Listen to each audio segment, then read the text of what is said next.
नमस्ते बच्चों, और क्या हाल है? सब ठीक ठाक है। आज हम लोग जो है कि 7वीं में विज्ञान देखेंगे। विज्ञान जो आप लोग देख रहे हैं कि इसके पहले हम लोगों ने जो देखा था पाठ 4 सजीवों में पोषण भाग 1, हम लोगों ने प्रकाश संश्लेषण के बारे में जानकारी प्राप्त किए थे कि प्रकाश संश्लेषण क्या होता है। मैंने प्यारे बच्चों बताया था कि जब वनस्पतियाँ, क्योंकि मालूम है वनस्पतियाँ भी सजीव है, उनको भी भोजन की जरूरत है। बिना जो है कि भोजन के कोई भी सजीव जीवित नहीं रह सकता। उसको कार्य करने के लिए मैंने आपको बताया था कि वनस्पतियाँ जितने भी सारे सजीव हैं उनको पोषण की आवश्यकता क्यों है। तो ये आवश्यकता जो है उनको जो है कि कार्य के लिए प्रेरित करती है, अर्थात जो है कि उनको भोजन नहीं मिलेगा तो उनमें ऊर्जा निर्माण नहीं होगी। जब ऊर्जा का निर्माण नहीं होगा तो कोई कार्य नहीं होगा। तो इस प्रकार जो है कि वनस्पतियां भी भोजन ग्रहण करती हैं, लेकिन वह जो है कि प्रकाश संश्लेषण की क्रिया करती है, अर्थात जमीन से खनिज लवण और पानी को ग्रहण करते हैं, सूर्य प्रकाश प्राप्त करते हैं। इसके साथ साथ आपको मालूम होगा कि वनस्पतियों में हरित लवण पाया जाता है, और इन सभी की उपस्थिति में मेरे प्यारे बच्चों वनस्पतियां अपना भोजन तैयार करती हैं, जिसको हम प्रकाश संश्लेषण करते हैं। जब प्रकाश संश्लेषण की क्रिया करते हैं तो वनस्पतियों में जो है कि यह ऊर्जा जो है उनमें रासायनिक ऊर्जा के रूप में संचित होती है, और कुछ ऊर्जा का उपयोग जो है कि वो अपने पोषण के लिए करते हैं, और जो बची हुई ऊर्जाएं होती हैं वो उनके अंदर संग्रहित होती है, जिसका आप लोग देखते होंगे कि अनाज वगैरह जो हम लोग प्राप्त करते हैं उनके रूप में हमको प्राप्त होता है। ये सारी चीजें हम लोगों ने मेरे प्यारे बच्चों पहले वीडियो में देख चुके हैं। अब हम लोग देखेंगे कि वनस्पतियों में परिवहन व्यवस्था किस प्रकार होती है। वनस्पतियों में जो परिवहन व्यवस्था है मेरे प्यारे बच्चों, यह जो है कि 2 प्रकार से होती है। वनस्पतियों में भी जिस तरह से हमारे शरीर में जब हम भोजन जब हम लोग खाते हैं तो वह भोजन जो है कि सीधा आपको मालूम होगा कि कहाँ पे जाता है, आमाशय में जाता है, और आमाशय में जो है कि उसका मंथन होता है। मंथन होने के बाद उसका पाचन होता है, फिर स्वांगीकरण होता है, उसके बाद हमको ऊर्जा प्राप्त होती है। तो ठीक वही प्रक्रिया जो है कि वनस्पतियों में भी होता है, लेकिन वनस्पतियों में जो ये क्रिया है थोड़ी जटिल है। हमारे जैसे जो है कि स्वतंत्र संस्थान उसके अंदर नहीं पाए जाते, लेकिन फिर भी उनके अंदर जो है कि 2 जो है कि परिवहन संस्थाएं पाई जाती है। एक है रसवाहिनी और दूसरा है जलवाहिनी। उनमें जो है कि 2 वाहिनियां पाई जाती हैं, एक है रसवाहिनियां और दूसरा है जलवाहिनी। अब ये आपको मालूम होगा कि रसवाहिनियां और जलवाहिनियों का कार्य क्या है। मेरे प्यारे बच्चों, आपको मालूम है कि जो वनस्पतियों में जो उनकी जड़ होती है वह आपको देखे होंगे कि जमीन के अंदर मिट्टी में धंसी हुई थी, और वहां से ये खनिज लवण और पानी को अवशोषित करती है, और वह पानी जो है कि खनिज लवण और पानी जो है उनकी जड़ों से होता हुआ कहाँ तक पहुंचता है, पत्तियों तक पहुंचता है, और पत्तियों में उनका जो है कि भोजन क्रिया तैयार होती है, अर्थात प्रकाश संश्लेषण की क्रिया होती है।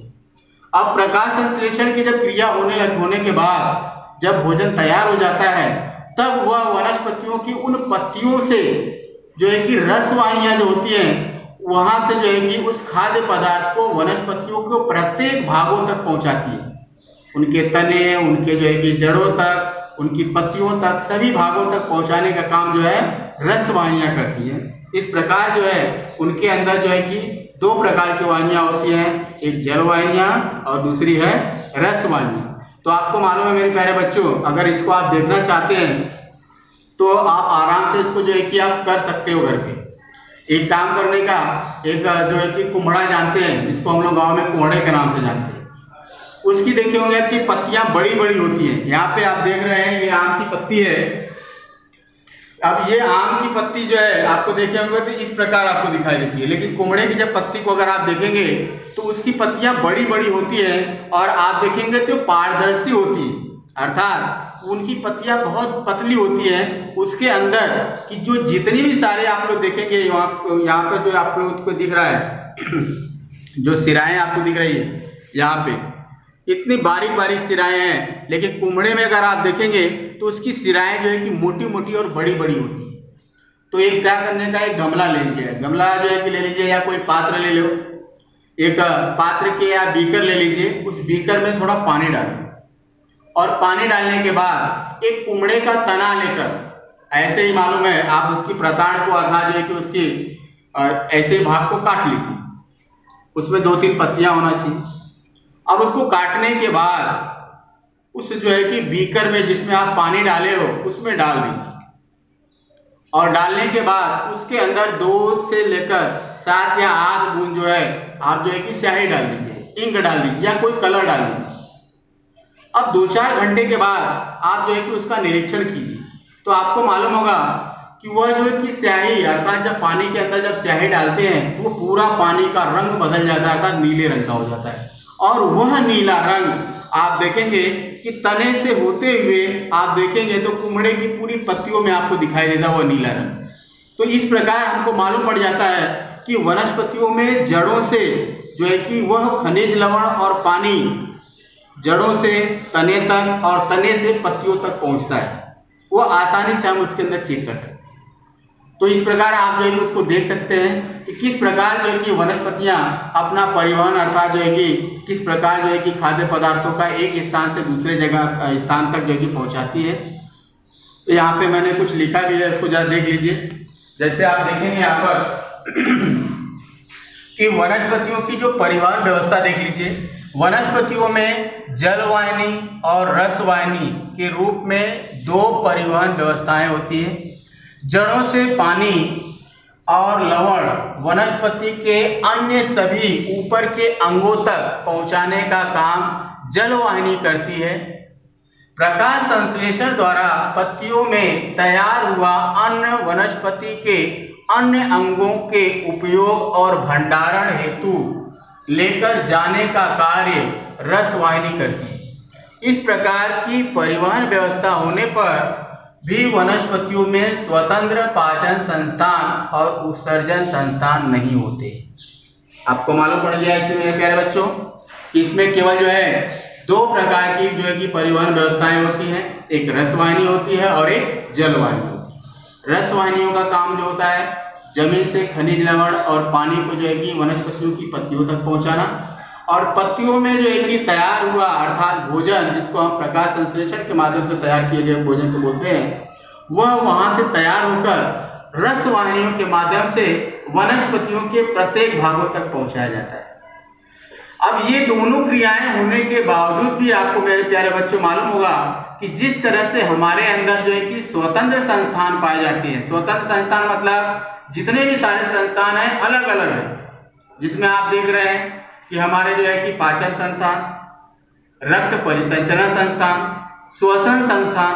अब यहाँ पर देख रहे हैं कि सारे कार्य अलग अलग हो रहे हैं। सांस लेने का काम अलग होता है, भोजन को पचाने का कार्य अलग होता है, रक्त को प्रत्येक भागों तक पहुंचाने का कार्य अलग होता है। इसके अलावा हमारे शरीर में तैयार हुए जो निरुपयोगी पदार्थ होते हैं, जिसको हम लोग वर्ज्य पदार्थ बोलते हैं, उसको निकालने का काम अलग होता है। लेकिन वनस्पतियों में इस प्रकार की जो है कि व्यवस्था नहीं है। वो सारी क्रियाएं जो है कि इन्हीं दोनों मार्गों से होती है, जिसको हम लोग रसवाहिनी और जलवाहिनी के नाम से जानते हैं। मुझे लगता है मेरे प्यारे बच्चों ये आप लोग समझ गए हैं। इसके बाद हम लोग देखते हैं कि थोड़ा जानकारी प्राप्त कीजिए कि रासायनिक संश्लेषण क्या होता है। रासायनिक संश्लेषण क्या होता है, इस प्रक्रिया द्वारा कौन सी वनस्पतियां भोजन तैयार करती हैं। मेरे प्यारे बच्चों, रासायनिक संश्लेषण ही प्रकाश संश्लेषण है। आपको मालूम होना चाहिए कि जो रासायनिक संश्लेषण को ही प्रकाश संश्लेषण भी करते हैं, कि वनस्पतियों में जो खाद्य पदार्थ जो तैयार होता है, अर्थात वनस्पतियां जो है कि मैंने आपको बताया था, एक बार वापस समझ लीजिए, कि जमीन से खनिज लवण और पानी को संग्रहित करती है, वायुमंडल से कार्बन डाइऑक्साइड लेती है, सूर्य प्रकाश की उपस्थिति में और वनस्पतियों के अंदर पर्णहरित पाया जाता है, जिसको हरित लवक भी बोलते हैं। इन सभी की उपस्थिति में वनस्पतियां अपना भोजन तैयार करती हैं, जिसको हम प्रकाश संश्लेषण कहते हैं।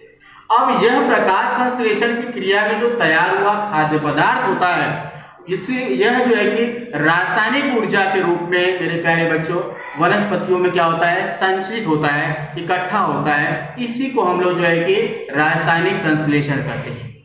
अब यह रासायनिक संश्लेषण मेरे प्यारे बच्चों आपको पूछा गया है अगला प्रश्न कि किस प्रकार की वनस्पतियां अर्थात प्रक्रिया द्वारा कौन सी वनस्पतियां भोजन तैयार करती हैं। मेरे प्यारे बच्चों, रासायनिक संश्लेषण जो होता है यह केवल हरित वनस्पतियां ही तैयार कर सकती हैं। जिन वनस्पतियों में आप लोग देखेंगे कि हरित लवक पाया जाता है उन्हीं के अंदर यह खाद्य पदार्थ तैयार हो सकता है। जिन वनस्पतियों में हरित लवक नहीं पाया जाएगा वो जो है कि खाद्य पदार्थ को तैयार नहीं कर सकती, अर्थात उसमें जो है कि रासायनिक संश्लेषण नहीं होगा। इसके अलावा हम लोग एक और प्रश्न आपको यहाँ पर पूछा गया है कि थोड़ा याद करो, वनस्पतियां कौन कौन से वर्ज्य पदार्थ उत्सर्जित करती हैं और क्यों? तो क्यों का उत्तर मेरे प्यारे बच्चों आपको तो मालूम पड़ जाए, क्योंकि मैंने बताया था कि वनस्पतियों में जो है कि स्वतंत्र संस्थान नहीं पाए जाते हैं, स्वतंत्र संस्थान नहीं पाए जाते हैं, इसलिए ये वनस्पतियां अपने जो है कि पत्तियों के माध्यम से, डालियों के माध्यम से, जो है कि तने के माध्यम से वर्ज्य पदार्थ को क्या करती है, उत्सर्जित करती है। अब वनस्पतियों में देखते हैं कि कौन कौन से वर्ज्य पदार्थ होते हैं जिनको उत्सर्जित करती हैं। मेरे प्यारे बच्चों आप लोग को मालूम होगा कि नीम की पौधे में आप देखे होंगे, नीम के पेड़ में, तो आप उनके तने से देखिए कुछ जो है कि द्रव पदार्थ स्रवित होता है। इसके अलावा आपको मालूम होगा कि वनस्पतियों के पत्तियों में से भी मालूम है बहुत सारे वर्ज्य पदार्थ निकलते रहते हैं। तो यह वर्ज्य पदार्थ अर्थात वनस्पतियों का निरुपयोगी पदार्थ, जिस तरह से हमारे शरीर में निरुपयोगी पदार्थ होता है उत्सर्जी अंगों द्वारा हम उत्सर्जित करते हैं, उसी प्रकार वनस्पतियों में भी भोजन पाचन क्रिया के उपरांत जो बचे हुए पदार्थ होते हैं वनस्पतियां भी उसको बाहर निकाल देती हैं। जैसे बबूल में आप लोग देखे होंगे जो क्या बोलते हैं उसको, बबूल के अंदर लासा है ना, वो जो देखे होंगे आप लोग, वो भी क्या है, उत्सर्जी पदार्थ है, उपयोगी निरुपयोगी पदार्थ है। इसके अलावा मेरे प्यारे बच्चों आप लोग देखे होंगे जो पान बनाने के लिए जो हम लोग खैर उपयोग में लाते हैं जिसको कत्था बोलते हैं, यह भी मालूम है क्या है, निरुपयोगी पदार्थ है। वनस्पतियों में यह भी जो है कि बाहर निकाला गया निरुपयोगी पदार्थ है जिसको वनस्पतियों ने अपने शरीर से बाहर निकाल दिया। इसके अलावा आप लोग अरुई को खाए होंगे, अरुई के देखे होंगे कि अरुई के जो पत्तियों को हम लोग खाते हैं तो हमारे गले में चुभता है कुछ, वो क्या होता है, ये मालूम है निरुपयोगी पदार्थ वनस्पतियों द्वारा। और वह जो है कि जिलेटिन जो होता है हमारे जो है कि गले में, अर्थात जो है कि वो सुई जैसा होता है, जब हम भोजन को ग्रहण करते हैं तो वह जाके चुभता है। तो इस प्रकार जो है कि वनस्पतियां बहुत सारे निरुपयोगी पदार्थों को अपने शरीर से क्या करती हैं, बाहर निकालती हैं। आगे हम लोग देखेंगे इन सारी चीजों के बारे में और डिटेल में। तो ये सारी बातें थी। इसके बाद मेरे प्यारे बच्चों अभी हम लोग देखेंगे कि नाइट्रोजन का स्थिरीकरण, नाइट्रोजन का स्थिरीकरण क्या होता है हम लोग देखेंगे। तो यहाँ पर आपको दिया गया है कि नाइट्रोजन का स्थिरीकरण देखिए, एक है जैविक और दूसरा है वायुमंडलीय। मेरे प्यारे बच्चों अभी हम लोग देखेंगे कि नाइट्रोजन का स्थिरीकरण किस प्रकार होता है, क्योंकि नाइट्रोजन जो होता है सबको जरूरी है, चाहे हम हो, चाहे वनस्पतियां हो, चाहे कोई भी प्राणी हो, क्योंकि बिना नाइट्रोजन के उनकी वृद्धि नहीं हो सकती, उनका विकास नहीं हो सकता। विकास करना है तो नाइट्रोजन चाहिए। अब यह नाइट्रोजन जो है कि वनस्पतियों को कैसे मिलता है हम लोग देखेंगे। तो अब मेरे प्यारे बच्चों आपको मालूम होगा कि नाइट्रोजन जो होता है वनस्पतियां वायुमंडल से डायरेक्ट जो है कि उपयोग में नहीं ला सकती, उस नाइट्रोजन का स्थिरीकरण करना पड़ता है, तब जाकर उस नाइट्रोजन का वनस्पतियां क्या करती हैं, उपयोग करती हैं। तो नाइट्रोजन का जो स्थिरीकरण होता है वो दो प्रक्रिया से होता है। नाइट्रोजन का जो स्थिरीकरण होता है वो दो प्रक्रिया होता है, एक है जैविक और दूसरा है वायुमंडलीय। तो हम लोग देखेंगे कि जैविक जो है कि नाइट्रोजन का स्थिरीकरण क्या होता है। जैविक अर्थात सजीवों के द्वारा नाइट्रोजन का स्थिरीकरण कैसे होता है। तो मेरे प्यारे बच्चों आपको मालूम होगा कि जो द्विबीजपत्री वनस्पतियां होती हैं, अर्थात जिसको हम लोग बोलते हैं दलहन की जो वनस्पतियां होती है जिससे आपको दालें प्राप्त होती है, चाहे चने का हो, चाहे मूंग का हो, चाहे अरहर की हो, ये सब क्या है, द्विबीजपत्री वनस्पतियां हैं। इनकी गांठों में आप देखे होंगे जो जड़ होती है, उस जड़ के गांठों में दो प्रकार सूक्ष्म जीव पाए जाते हैं, एक होता है राइजोबियम और दूसरा होता है एजेटोबैक्टर। राइजोबियम और एजेटोबैक्टर होता है। यह क्या करते हैं कि वायुमंडलीय नाइट्रोजन का स्थिरीकरण करते हैं, अर्थात वायुमंडल की जो नाइट्रोजन होती है उसका रूपांतरण नाइट्रोजन की यौगिक में करते हैं। और वह नाइट्रोजन का जो यौगिक होता है वह फिर क्या होता है, वनस्पतियों को मिट्टी के माध्यम से प्राप्त होता है। तो हम लोग देखते हैं, यहाँ पे मैंने आपको कुछ लिखा है, उसको पहले देख लीजिए, समझते हैं। जैसे अभी देखिए, नाइट्रोजन का जैविक स्थिरीकरण क्या होता है। इस पद्धति में दो प्रकार के सूक्ष्मजीव नाइट्रोजन का स्थिरीकरण करते हैं। पहला है राइजोबियम नामक सूक्ष्मजीव द्विबीजपत्री फलीदार, जिसको बोलते हैं, वनस्पतियों की जड़ों पर स्थित गांठों में पाए जाते हैं। ये सूक्ष्मजीव हवा की नाइट्रोजन अवशोषित करते हैं और उनका रूपांतरण नाइट्रोजन के यौगिक में करते हैं। दूसरा जो सूक्ष्मजीव है एजेटोबैक्टर सूक्ष्मजीव वायुमंडलीय नाइट्रोजन का रूपांतरण नाइट्रोजन के यौगिक में करते हैं। मतलब इस प्रकार जो है, एक तो नाइट्रोजन का जो कि रूपांतरण यौगिक में किया और वह जो है कि मिट्टी में मिलता है, और दूसरा जो मिट्टी के अंदर पाए जाने वाले जो एजेटोबैक्टर होते हैं, ये डायरेक्ट नाइट्रोजन का रूपांतरण यौगिक में करते हैं। तो इस प्रकार जो है दो सूक्ष्मजीव होते हैं, एक राइजोबियम होता है, दूसरा एजेटोबैक्टर होता है। एक बार वापस आप समझ लीजिए मेरे प्यारे बच्चों, जो द्विबीज वनस्पतियां होती हैं, जिसमें जो है कि आप लोग को मालूम है दलहन की जो फसलें प्राप्त होती हैं, जिससे चने की है, मूंग का, अरहर का, हाँ, उसको हम लोग द्विबीजपत्री वनस्पति के नाम से जानते हैं। और यह द्विबीजपत्री जो वनस्पति होती है, उनकी जो है कि जो जड़ें होती हैं, उसके पास जो गांठें होती हैं, वहां पे ये सूक्ष्मजीव पाए जाते हैं। कौन सा? राइजोबियम। कौन सा सूक्ष्मजीव होता है वहां पे? राइजोबियम होता है। और यह क्या करता है कि वायुमंडलीय नाइट्रोजन के यौगिक में करता है कन्वर्ट।